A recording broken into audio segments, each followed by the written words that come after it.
ആര്യം പറയാണ് നോമിനേഷൻ വരുമ്പോൾ എല്ലാവരും നോമിനേഷനിൽ വരണം, അപ്പോഴേ നമ്മൾ സേഫ് ആവത്തുള്ളൂ. നമ്മൾ സേഫ് ആവണം, അതാണ് നമ്മൾ നോക്കേണ്ടത്. അപ്പോൾ എല്ലാവരും വന്നാലേ നമ്മൾ സേഫ് ആവത്തുള്ളൂ. അതിൽ പറയുന്നത് എനിക്ക് അക്ബറിനെ പറയണമെന്നുണ്ടായിരുന്നു. അനീഷും ഞാൻ ഒക്കെ സ്റ്റാർട്ട് ചെയ്തപ്പോൾ ഒരു പ്രശ്നം ഉണ്ടായി. ആര്യം പറയുന്നത് നമ്മൾ സേഫ് ആവാൻ വേണ്ടി നമ്മൾ മാക്സിമം ആൾക്കാരെ നോമിനേഷനിൽ കൊണ്ടുവരണം, അതാണ് ചെയ്യേണ്ടത്. ചിലപ്പോൾ തെറ്റാകാം, ഞാൻ പറഞ്ഞത് എൻ്റെ ഒരു രീതിയാണെന്ന് ആര്യൻ. അതിൽ പറയുന്നത് മാക്സിമം കൊണ്ടുവന്നാൽ അത്രയും നല്ലതല്ലേ. അനീഷിന് ഇപ്പോൾ ഈ പ്രാവശ്യം 2 വോട്ടുണ്ട്. ഷാനവാസ് ഈ ആഴ്ച കുറ്റമൊന്നും ചെയ്തിട്ടില്ല. ചിലപ്പോൾ ഷാനവാസ് നല്ല മനുഷ്യനായിരിക്കും. എന്തായാലും അയാൾ ഈ പ്രാവശ്യം നോമിനേഷനിൽ വന്നിട്ടില്ല. പക്ഷേ ഗെയിമിൻ്റെ കാര്യം വരുമ്പോൾ നമ്മൾ അയാളെയും പുറത്താക്കണം. നീ എന്നെയും പുറത്താക്കണം, ഞാൻ നിന്നെയും പുറത്താക്കണം. എനിക്ക് തോന്നുന്നത് എൻ്റെ മൈൻഡിൽ അങ്ങനെയാണ്. എനിക്ക് തോന്നിയ രണ്ടാളെ ഷാനവാസും അനീഷുമാണ്. രണ്ടാമതൊരാൾ ചെയ്യാൻ വേണ്ടി ഞാൻ വെയിറ്റ് ചെയ്തു.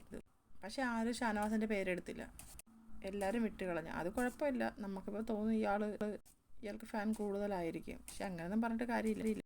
ഈ വീക്കിൽ അവൻ തെറ്റൊന്നും ചെയ്തില്ല എന്ന് വിചാരിച്ച് നമ്മൾ ചെയ്യില്ല. സാബുവേട്ടൻ പറഞ്ഞ പോലെ ലാസ്റ്റ് നമുക്ക് കാരണങ്ങളുണ്ടാവില്ല ആരെയും എന്തെങ്കിലും ചെയ്യാൻ. അനുമോള് ചോദിക്കുന്നത് നീ ആരുടെ പേരാണ് പറഞ്ഞത്? അക്ബറിൻ്റെ അനീഷേട്ടൻ്റെ എന്ന് ആദില പറയുന്നത്. ഇപ്പോൾ വന്ന് റീസൺസ് കുറയുന്നില്ലേന്ന് ആദില. അതങ്ങനെയാണ്, കുറയും. ഗെയിം അങ്ങനെയാണല്ലോ. ആൾക്കാർ കുറയുമ്പം ചില ആൾക്കാർ ഡീസൻ്റ് ആവും, ചില ആൾക്കാരങ്ങ് ചില ആൾക്കാരുമായിട്ട് നമ്മളങ്ങ് ഒത്തുപോകും. തെറ്റുകൾ ചൂണ്ടിക്കാണിക്കാൻ പാടായിരിക്കും. അപ്പോൾ എന്ത് ചെയ്യും? ഈ റീസൺസ് പറയും. അപ്പോൾ എന്ത് ചെയ്യും? ചവറുകൾ എല്ലാവരും വോട്ട് ചെയ്യുന്ന ആര്യൻ. ഞാനായിരുന്നു ഷാനവാസിനെ വോട്ട് ചെയ്തേനെ. ആൾക്കാർ എങ്ങനെയാണ് ഷാനവാസിനെ കാണുന്നതെന്ന് എനിക്കറിയണമെന്നും പറഞ്ഞ് ഞാൻ വോട്ട് ചെയ്തേനെ. നീ ഒരു വോട്ട് കൊടുത്ത്, അനുമോൾ ഒരു വോട്ട് കൊടുത്ത്, നൂറ് ഒരു വോട്ട് കൊടുത്ത്. ഞാൻ എന്താ ചെയ്തത്? ഇതുവരെ ആരും ചെയ്യാത്ത 2 പേർക്ക് ഞാൻ വോട്ട് ചെയ്തു. അപ്പോൾ എൻ്റെ പുറകെ വരുന്നവർ 2-2 ആക്കി അത് സെറ്റാക്കണമായിരുന്നു. എല്ലാവരും നോമിനേഷൻ ഫേസ് ചെയ്യണമെന്ന് അതിൽ നമുക്കറിയില്ല. ചിലപ്പോൾ ഷാനവാസായിരിക്കും കൂടുതൽ ഫാൻ ഫോളോ ഉള്ളത്.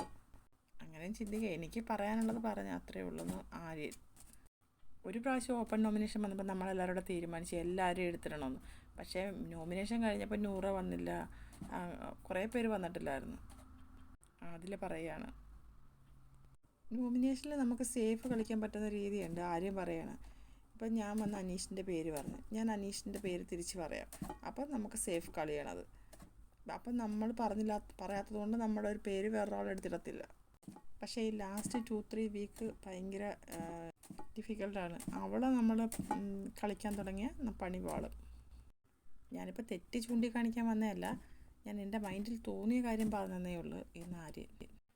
അനിമോള് ചോദിക്കുന്നത് നിന്നെ ഷാനവാസൊക്കെ പറഞ്ഞിരുന്നെങ്കിൽ നീ ഷാനവാസിൻ്റെ പേരെടുത്തിടുമോയെന്ന് ചോദിക്കുന്നത്. അപ്പം അതിൽ പറയുന്നു ഇല്ല, ഈ ആഴ്ച ഷാനവാസൊക്കെ പറയത്തില്ലെന്ന്. ആര്യം പോയി കഴിഞ്ഞപ്പോൾ അതിൽ പറയാണ് ഇവൻ എന്തെങ്കിലും പറഞ്ഞാലേ നമ്മളിങ്ങനെ കേട്ടിരിക്കണം. ആണോടാ, അങ്ങനെയാണോ? അവനപ്പോൾ തോന്നുന്നു അവൻ പറഞ്ഞ ഇത്രയും നമ്മളെ മനസ്സിലെടുത്തുന്നു. അങ്ങനെ വിചാരിക്കല്ലോ എന്ന് പറയുന്നു. അനിമോളോട് പറഞ്ഞു കൊടുക്കുകയാണ്. അനിമോൾ അതിൽ പറയുന്നതൊക്കെ കേട്ട് ചിരിച്ചു കിടക്കുക. അതിലെ ഭയങ്കരമായിട്ട് വിശ്വസിച്ചിരിക്കുക. അതിലെ ഭയങ്കര ഇതാണ്. ഒരാൾ നിൽക്കുമ്പം അയാളെ പറ്റി കുറ്റം പറഞ്ഞില്ല, അയാൾ പോയി കഴിയുമ്പോഴാണ് കുറ്റം പറഞ്ഞത്. ഇതൊന്നും ഈ അനിമോൾക്ക് മനസ്സിലാവുന്നില്ലെന്നുള്ളതാണ്. അനിമോൾ ആകെപ്പാടെ ശത്രുത കാണുന്നത് നിവിനോടും അക്ബറിനോടാണ്. പക്ഷെ അവർ യഥാർത്ഥത്തിൽ അനിമോളെ അവരെന്ന് വെച്ചാൽ നിവിൻ പറയുന്നുണ്ട്, പക്ഷേ അക്ബർ അത്രത്തോളം ഒന്നും അനിമോൾ എടുത്തിട്ട് അങ്ങനെ ചില്ലുന്നില്ലെന്ന് തോന്നുന്നു. പക്ഷെ അതിലെല്ലാ ആഴ്ചയിലും ലാലേട്ടൻ്റെ മുമ്പ് വെച്ച് അനിമോളെ ഒരുമാതിരി സംസാരിക്കും. അനിമോൾ അത് മറന്നു പോവുകയും ചെയ്യുന്നു. മറന്നു പോയിട്ട് വീണ്ടും അനിമോൾ പഴയ പോലെ ആകുന്നു. അപ്പോൾ അടുത്തൊരു ലൈവ് അപ്ഡേറ്റുമായിട്ട് ഞാൻ വീണ്ടും വരാം. എല്ലാവരും എൻ്റെ ചാനലൊന്ന് സബ്സ്ക്രൈബ് ചെയ്യണേ, സപ്പോർട്ട് ചെയ്യണേ.